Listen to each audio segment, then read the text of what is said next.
She sliced the sausage with trembling hands, her heart pounding as the knife pressed down. The kitchen was quiet, only the crackle of the stove and the echo of her breath filling the space. She brought a piece to her lips, expecting the usual smoky taste.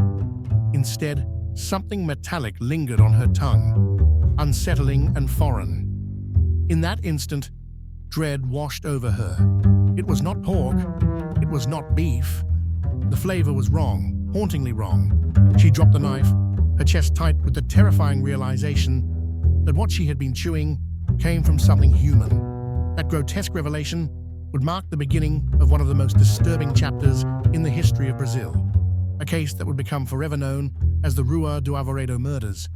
The story takes us back to Porto Alegre in the 1860s, a city still finding its shape amid the waves of immigration, commerce, and social tensions. At the time, Brazil was under the reign of Emperor Dom Pedro II. The empire stretched vast and diverse, with slavery still legal and the wealthy elite enjoying privileges, while the poor and immigrants struggled to carve out survival.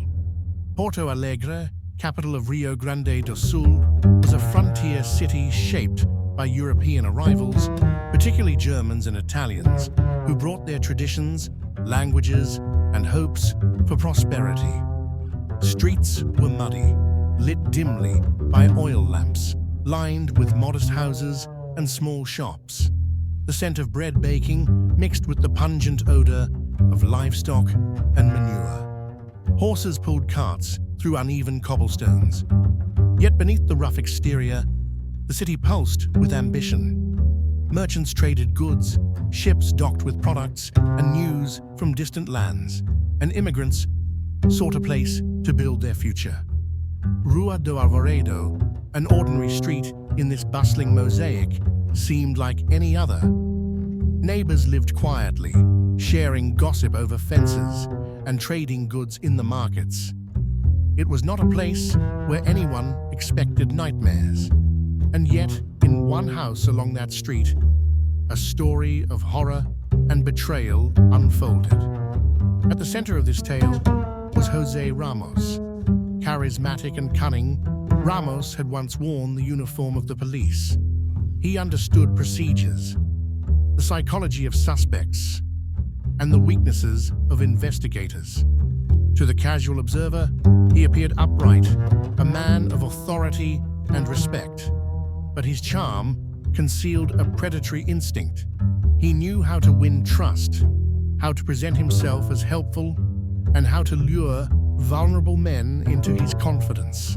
His knowledge of law enforcement made him particularly dangerous, for he could anticipate how suspicions might fall and how to divert attention elsewhere. Beside him stood Katarina Palse, a Hungarian woman whose life had been shaped by displacement and hardship. Accounts describe her as both beautiful and severe, a woman whose presence could attract attention, and whose loyalty to Ramos was unwavering. Some portray her as a victim, manipulated by Ramos, others as a willing accomplice whose cold pragmatism enabled the crimes. What is certain is that she played a role in the dark partnership, whether through seduction, deception, or silent compliance. The third figure was Carlos Klausner, a German immigrant who worked as a butcher. Skilled with knives, experienced in preparing meat, he provided the practical expertise to carry out the grisly tasks. Klausner was not merely an assistant, but an integral part of the operation. His shop became the front for the sinister trade that unfolded in secret. Sausages, smoked and seasoned, became both the cover and the instrument of horror. Customers praised their unique flavor, remarking that no other butcher in Porto Alegre offered such richness. It began quietly, with one disappearance. A German immigrant, newly arrived, was last seen speaking with Ramos. Perhaps he was offered work. Perhaps he was invited to share a meal. No one noticed at first when he failed to return. But then another vanished, and another. Each case seemed isolated, yet patterns began to form. The missing were often single men, far from home, with little family nearby. They were the perfect prey, individuals whose absence would stir only faint ripples in the community. Whispers circulated among neighbors. Some said they heard strange noises at night, the sound of heavy objects dragged across floors, the smell of burning flesh carried on the wind. Others recalled seeing men enter the butcher shop with Ramos and never emerge. Still, nothing concrete tied the suspicions together. And in a city where hardship often pushed men to leave abruptly in search of opportunity, disappearances could be explained away. But then bodies were found, or rather, parts of bodies. Remains discovered hinted at careful dismemberment. The precision suggested not a crime of passion, but a calculated act carried out by practiced hands.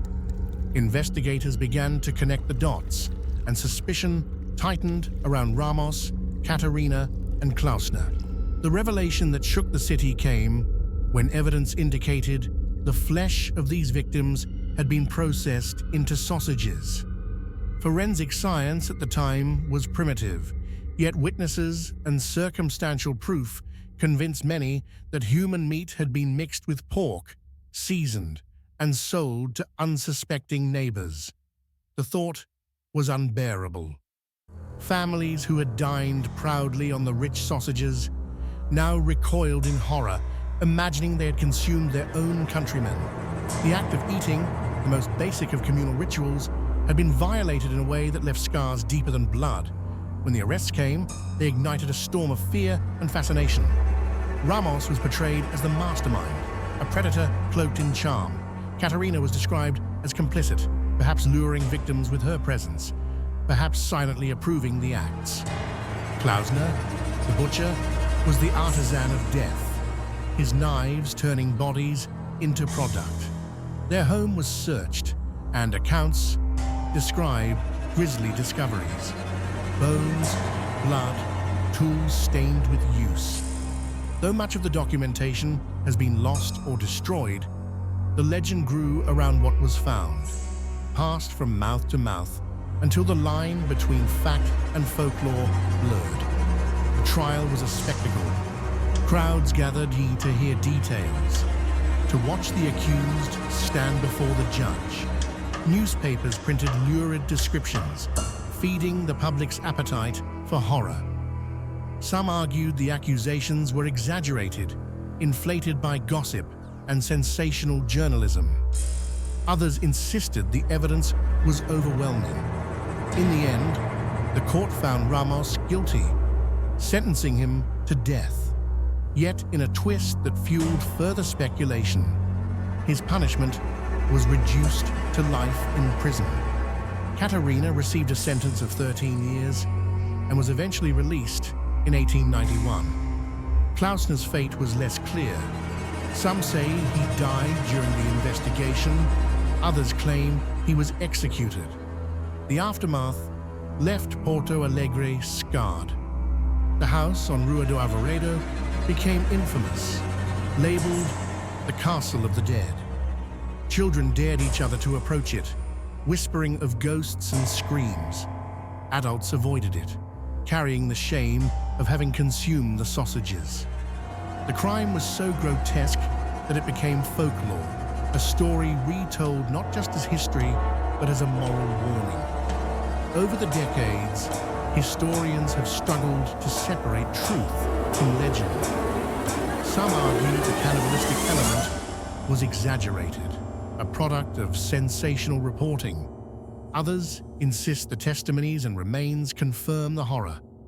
Court documents, written in archaic Portuguese, sit in archives, incomplete and decayed, leaving gaps that may never be filled.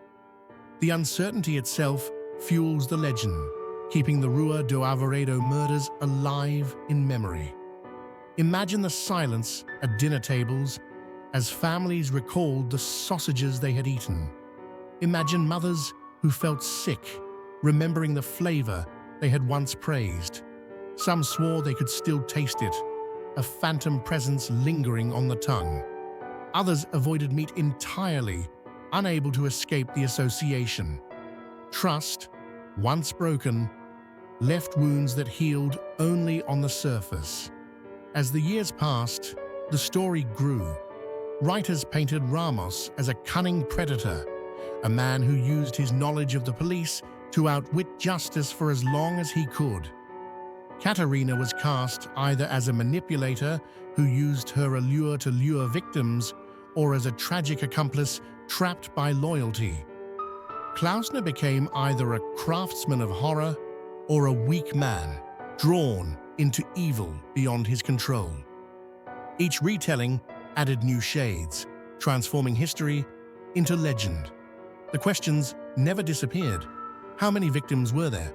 Some accounts suggest only a handful, others claim dozens. Were their bones burned, their ashes scattered, their names lost forever? Did neighbors unknowingly eat the flesh of their friends? Or was the story twisted over time into something larger than truth? What is undeniable is the power the story still holds. To this day, Rua do Alvarado carries its burden. There is no butcher shop there now, no smell of smoke or crates carried under cover of night, yet the memory lingers. The street is ordinary, but beneath its stones lies a legend of horror. The Rua do Alvarado murders endure not simply because of their brutality, but because they strike at something fundamental: the betrayal of trust, the violation of food, the act that binds families and communities together, the erasure of human life reduced to mere commodity. It is not just a story of crime. It is a story of what humanity is capable of when darkness is given free rein. And perhaps the most haunting image remains that first bite, the taste that was wrong, the realization that the line between civilization and savagery is far thinner than anyone dares to admit. The Rua do Alvarado murders are not just a story of the past. They are a warning that echoes through time, a reminder that monsters do not always hide in the shadows. Sometimes they stand behind a counter, smiling, offering you a meal.